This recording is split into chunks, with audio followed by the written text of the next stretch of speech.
कर्नाटक की जीत कांग्रेस के लिए कॉन्फिडेंस की घुट्टी साबित हुई है। इस ऐतिहासिक जीत ने बेजान पड़ी पार्टी, उसके नेताओं और कार्यकर्ताओं में नई जान फूंक दी है।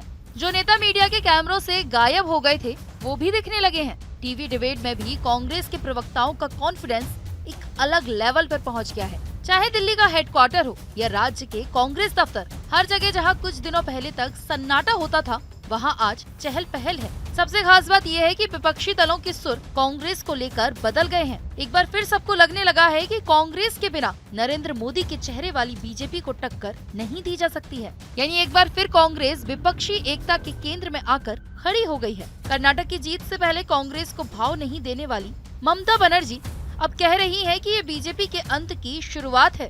आगे मध्य प्रदेश और छत्तीसगढ़ में भी हारेंगे। ममता ने यहाँ तक कह दिया कि कांग्रेस जहाँ मजबूत है, वहाँ हम उसका समर्थन करेंगे, लेकिन कांग्रेस बंगाल में हमारे खिलाफ न लड़े।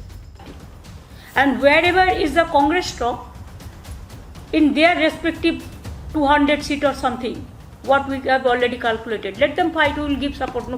No, nothing is wrong. But they have to see that they have to support the other political party also.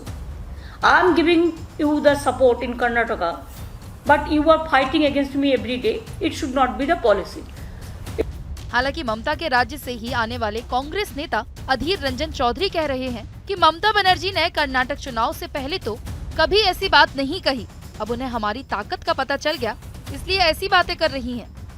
आज ये कांग्रेस पार्टी की जीत हुई है। ममता बनर्जी को लगते हैं कि अभी कांग्रेस पार्टी के साथ किसी हालत में समझौता के बिना वो चल नहीं पाएगी।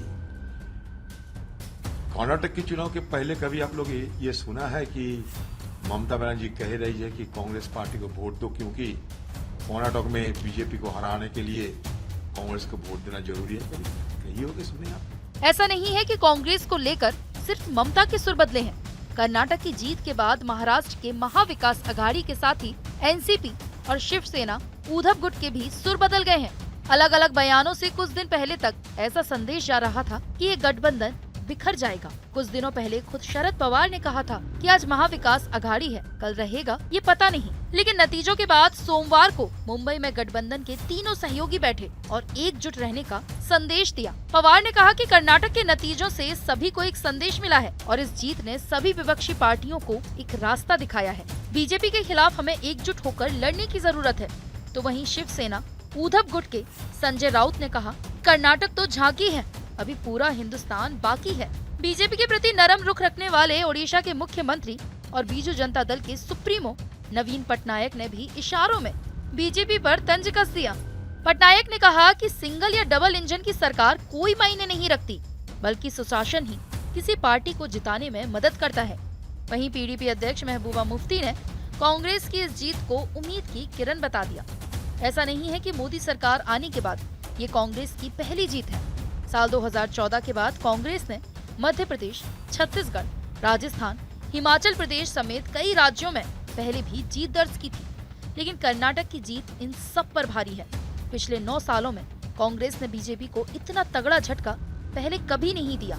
इसका अंदाजा आप इसी से लगा सकते हैं कि बीजेपी को कांग्रेस की आधी सीटें भी नहीं मिली हैं।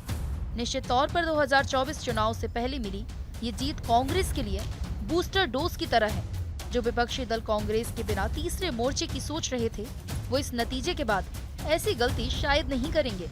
अब उनके लिए देश की सबसे पुरानी पार्टी को इग्नोर करना आसान नहीं होगा।